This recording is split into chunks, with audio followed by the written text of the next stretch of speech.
Hello friends, welcome back on my YouTube channel English Period 1.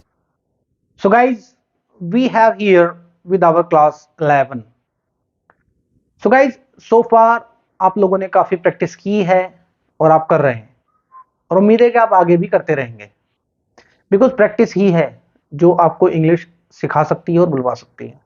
पिछली classes जितने भी हैं आप नोटबुक अपना रेफर करके प्लीज उनकी प्रैक्टिस किया करें और साथ के साथ ये सजेशन है मेरा, आप सेंटेंसेस भी बनाया करें जैसे मैंने आपको एक्शंस दिए हुए हैं। और गाइस एक चीज का थोड़ा सा लैगिंग कर रहे हैं हम लोग कि मुझे कमेंट्स नहीं मिल रहे हैं आपकी तरफ से। मैं चाहता हूं कि आप लोग कमेंट्स करें कमेंट सेक्शन में। जो भी मैं वीडियो अपलोड करता हूं तो उसके अंदर मैं आपको एक एक्शन देता हूं क्लास के साथ में।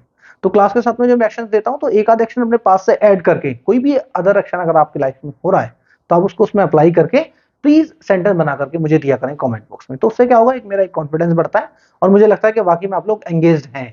ठीक है, क्योंकि गाइज ऑनलाइन और ऑफलाइन में दो डिफरेंस होते हैं बहुत बड़े। थोड़ा सा आज इस पे बात कर लेते हैं।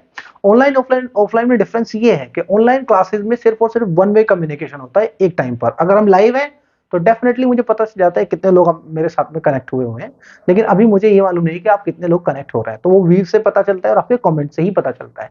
तो प्लीज ये आपसे रिक्वेस्ट है कि प्लीज आप इस जो हमारा एक कम्युनिकेशन है और ये आपस में इसको पूरी तरह से एक एंगेज्ड फॉर्म में इसको सामने लेकर के आए। ठीक है गाइस, तो उम्मीद है आप करेंगे। प्लीज कमेंट बॉक्स में जरूर कमेंट किया करें। चलिए गाइस, तो बिना किसी देरी के लेट्स गेट स्टार्टेड। तो गाइस आज हम पढ़ने वाले हैं, पिछली क्लास में हमने पढ़ा था कुड। कुड के बारे में हमने जाना कि एक हमारी जो पास्ट की कैपेसिटी होती है कि यानी कि मैं इस काम को कर सकता था। मैं कहूं कि मैं खेल सकता था, आई कुड प्ले। मैं नाच सकता था, आई कुड डांस। लेकिन अब हमारे पास में एक डिफरेंट टाइप का एक मॉडल है, that is called your should. क्या है शुड? शुड क्या होता है गाइस? शुड होता है एक तरह से चाहिए, यानी कि सलाह देने के लिए। जीवन में बहुत सारी सलाहें मिलती हैं। पापा कहते हैं बेटा पढ़ लो, पढ़ना चाहिए। भाई कहता है भाई बाइक तो चला लेकिन तेज मत चला, धीरे चलानी चाहिए। ठीक है, स्कूल में जाते हैं टीचर्स बोलते हैं पढ़ो, बहुत ज्यादा पढ़ो, मार्क्स आपको अच्छे लाने चाहिए। जाहिर है जब हम पढ़ेंगे तो मार्क्स हमारे अच्छे आएंगे। तो वो सजेशन कोई गलत नहीं है और कई बार बहुत सारे सजेशन मिलते रहते हैं फालतू के, तो उन पर हमें फोकस नहीं करना है। और इंडिया के अंदर क्या है, खास तौर से आपको ज्यादा से ज्यादा आपको एडवाइजेस मिलते रहते हैं इधर उधर से। तो ये तो आपको ऑलरेडी बहुत अच्छे तरीके से समझ लेना चाहिए कि सलाह जब हमें देनी होती है, क्योंकि जाहिर है जब हमें कोई सलाह देगा तो हमें उसको सलाह देनी होती है। कोई अगर हिंदी में दे रहा है तो आप सीधा इंग्लिश में सलाह दे दो, क्योंकि आप इंग्लिश सीख रहे हो और आप इंग्लिश जानते भी हो और जानने भी लगे हो रफ्ता रफ्ता। ठीक है, तो चलिए गाइस, तो आज हम बात करेंगे शुड, सलाह के बारे में। चाहिए, क्या चाहिए? जैसे मैं कहूं कि आपको खेलना चाहिए, आपको पढ़ना चाहिए, आपको पढ़ाना चाहिए। या बड़ा भाई बाइक चलाता है, छोटा भाई कहता है यार मुझे भी सीखना है, तो मैं कहूंगा छोटे भाई को कि आपको भी बाइक चलानी चाहिए। ठीक है ना, क्योंकि जरूरत है, मैं नहीं हूं तो आप चला सकते हो। तो आपको चाहिए कि आप बाइक चलाएं, आपको चाहिए कि आप पढ़ें, आपको चाहिए कि आप आगे बढ़ें। ठीक है गाइस, तो चलिए, तो शुड को आज मैंने क्या किया, थोड़ा सा डिफरेंट फॉर्म में लेके आया हूं क्लास को अपनी। ऑलरेडी मैंने मेंशन की हुई चीजें ताकि आपको बहुत आसानी हो जाए। ठीक है ना, तो मेरी कोशिश ये रहती है कि ज्यादा से ज्यादा आसानी आप लोगों के लिए मैं लेकर के आऊं और बहुत ज्यादा इजी वे में आपको मैं इंग्लिश सिखा पाऊं। ठीक है गाइस, वो डिपेंड करेगा आपके टोटल रेस्पॉन्सेस के ऊपर, आप मुझे कैसा रेस्पॉन्स देते हैं। तो उम्मीद है अच्छा ही रेस्पॉन्स देंगे आप, ऐसी बात नहीं है। तो चलिए गाइस, शुड चाहिए। जैसे मैंने यहाँ पर सब्जेक्ट्स लिए, ठीक है, ये मेरे पास में सब्जेक्ट्स हैं, जैसे I, you, he, we and they. मैं, आप, वह, हम, वे।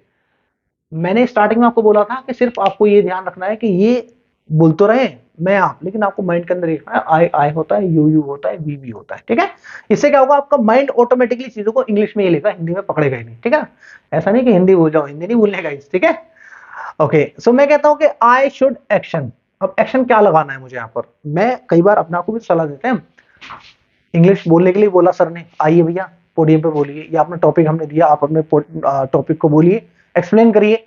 लेकिन क्या होता है, मैं बोल नहीं पाता हूं। तो कई बार हम अपने आप से ही बात करते हैं। सेल्फ डिस्कशन भी जरूरी है, आत्मचिंतन।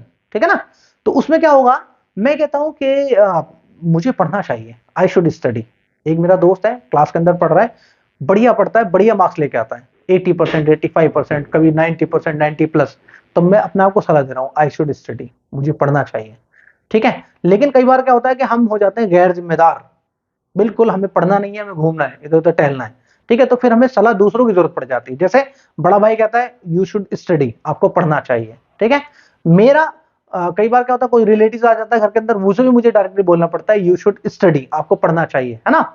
तो ये हो जाता है। एक बार तो मैंने अपने आप को सलाह दी कि मुझे पढ़ना चाहिए आई शुड स्टडी, जब मैंने रियलाइज किया कि सामने वाला पढ़ रहा है। मैं अगर लापरवाह हो गया तो मुझे क्या हुआ, मेरे पापा ने सलाह दिया, बोलते हैं कि बेटा यू शुड स्टडी। रिलेटिव आ गया घर पे, वो बोलता है कि भैया ही शुड स्टडी, पापा से बात कर रहे, बोले ही शुड स्टडी, पढ़ना चाहिए, तो क्या कर रहा है, फेल हो जाएगा। देन हम एक ग्रुप के अंदर है, ग्रुप के अंदर क्या होता है, क्लासेस के अंदर हमारे कई सारे ग्रुप बन जाते हैं, 2 लोग इधर हैं, 4 लोग इधर हैं, वो अपनी स्टडीज कर रहे हैं, वो अपनी स्टडीज कर रहे हैं। नेक्स्ट ग्रुप जो हमें दिख रहा है वो जा रहा है आगे, ठीक है ना। या कई बार ऐसा हो जाता है कि हम आगे निकल रहे हैं, तो वो लोग बैठ करके आपस में क्या करें, यार हमें पढ़ना चाहिए, वी शुड स्टडी। वो अपना यानी कि अपने बारे में अपने आपको सलाह दे रहे हैं, वी शुड स्टडी, आपस में बात करते हुए, ठीक है ना, हमें पढ़ना चाहिए। देन सामने बैठे वो लोग हैं, अब हम उनको सलाह दे रहे हैं यहाँ पर बैठ करके, ऐसा नहीं डायरेक्टली हम उनको बोल रहे हो भैया ओए आपको पढ़ना चाहिए, नो नो नो, हम कह रहे हैं उनको पढ़ना चाहिए, दे शुड स्टडी। या अगर मैं कहूं कि उनको रुकना चाहिए, एक व्यक्ति है कार लेकर के बहुत तेजी से जा रहा है, रैसे ड्राइव कर रहा है, हम कहते हैं यार उसको रुकना चाहिए, दे शुड स्टॉप। क्या कहना चाहिए, दे शुड स्टॉप। या हम कहें दे शुड ड्राइव स्लोली, एक हमने एडवाइस दे दी यहां से, ठीक है गाइज। ओके सो गाइज कई बार क्या होता है, बहुत सी रैश ड्राइविंग हम देखते हैं, कई बार एम्बुलेंस जाती है रोड पर, बहुत सी कार जाती है बहुत तेजी के साथ में, तो हमें थोड़ा सा ना हम एक्स्ट्रा केयरफुल हो जाते हैं, और थोड़ा सा उनकी तरफ भी हम सोचने लगते हैं यार इतनी तेज जा रहा है, कहीं ऐसा ना हो कि कुछ हादसा ना हो जाए, ठीक है। तो हम जनरली एक मन में ऑटोमेटिकली एक सजेशन आता है, यार उन्हें थोड़ा सा गाड़ी को स्लो चलाना चाहिए, they should drive the car slowly, है ना, ये माइंड के अंदर आता है अपने, ठीक है।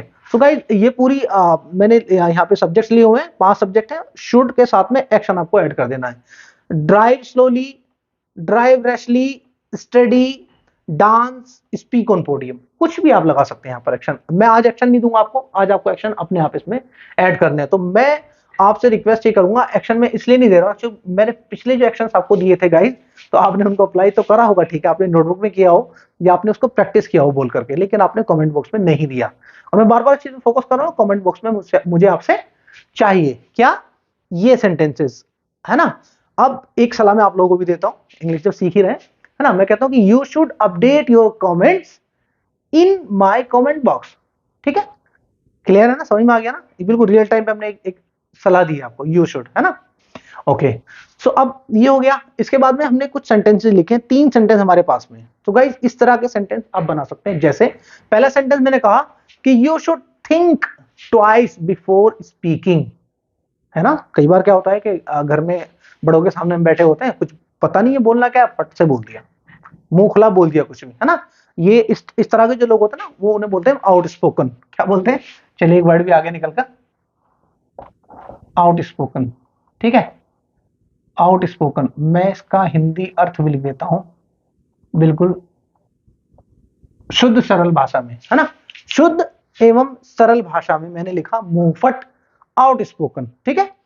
पापा बैठे हुए आराम से, फ्रेंड के पास कॉल करता है, कहाँ है यार, आज जल्दी से फटाफट से मूवी देखने के लिए चल रहे हैं, उसे नहीं पता क्या बोलना है क्या नहीं बोलना है, ठीक है ना। तो हो गया आउट स्पोकन। अंकल बैठे हैं, बुआ जी बैठे, कोई भी बैठे, कोई दिक्कत नहीं, उसे फर्क ही नहीं पड़ता, उसी सिंपल कुछ भी बोल देता है उठा करके। तो अब ने उसको सलाह देनी है, क्योंकि दोस्त है, गलत नहीं चलवा सकते, सही चलवाना है भैया। You should think twice before speaking, आपको 2 बार सोचना चाहिए बोलने से पहले, और ये सबके ऊपर लागू होती है, सबके ऊपर बात लागू होती है, मेरे ऊपर भी, आप लोगों के ऊपर भी। कहीं पर भी अगर हम बोल रहे हैं तो बहुत ज्यादा विनम्रता और सहजता के साथ में बोलना चाहिए, ताकि हमें लगे या सामने वाले को भी लगे, हमें लगे कि हमने सही बोला, सामने वाले को भी लगे क्या ठीक बोला जा रहा है, ठीक है गाइस। उम्मीद है आप समझेंगे इसको, और इसको रियल टाइम में आप यूज भी करेंगे। We should think twice before speaking, अपने आप को सलाह दे रहे हैं, सामने वाले को दे सकते हैं, you should think twice before speaking, ठीक है। नेक्स्ट है Rahul should study to get succeed, Rahul को स्टडी करनी चाहिए सफलता पाने के लिए, ठीक है। आप इसमें कुछ और भी ऐड कर सकते हैं, Rahul should play well to win the match, match जीतने के लिए राहुल को बहुत अच्छे से खेलना चाहिए। नेक्स्ट है आपका यू शुड स्पीक इंग्लिश, देखिए ये सबसे बेहतरीन सलाह है आपके लिए, देखो सबसे नीचे आई है, लेकिन ये सबसे ज्यादा इंपॉर्टेंट और सबसे ज्यादा जरूरी आपके लिए हो जाता है कि you should speak English. Guys अगर आप नहीं बोलेंगे तो काम कैसे चलेगा, कैसे आप सीखेंगे, ठीक है ना। तो आप बोले बराबर, ये जो मैंने आपको क्लास पढ़ाई है इसको पूरी तरीके से अपने माइंड के अंदर और प्लस अपने नोटबुक के अंदर नोट कर लीजिएगा, और प्रैक्टिस करिए as much as you can. Clear है गाइज, तो होप आपको ये क्लास भी समझ आ गई होगी। सो गाइज वंस अगेन एक रिक्वेस्ट है आप लोगों से, मैं रिक्वेस्ट कई सारी करता हूं, आप रिक्वेस्ट बराबर मान भी रहे हैं, कुछ एक ऐसी चीजें हैं जो नहीं मानी जा रही, तो मैं चाहता हूं कि आप उनको मान लीजिएगा। नोटबुक के अंदर जो आप अपने, जो मैं छोटे छोटे कुछ फ्रेजेस लिखवाता हूँ, कुछ वर्ड लिखवाता हूँ, कुछ सेंटेंसेस लिखवाता हूँ, उनको हाईलाइट करते चलें। हाईलाइट अगर आप करेंगे तो मैं इसका एक रियल टाइम आपको एक एग्जांपल भी दूंगा अपनी वीडियो के अंदर कि आपको किस तरीके से नोट्स बनाने हैं। ठीक है गाइस, जब एग्जांपल अगर आप देखेंगे तो उस तरीके से आपने अगर नोट प्रिपरेशन कर लेंगे तो उम्मीद है कि आप बेहतर इंग्लिश सीख सकेंगे। तो मेरा जो इंटेंशन है, मेरा मोटिव इज टू ऑल कि आप इंग्लिश सीखें। मैं सिखा रहा हूं, आप सीखें, बस इसके अलावा कुछ नहीं है। और बराबर आप जैसे प्यार देते हैं देते रहिएगा। So guys, thank you very much for being with me till the end of this video. Thank you very much. जय हिंद।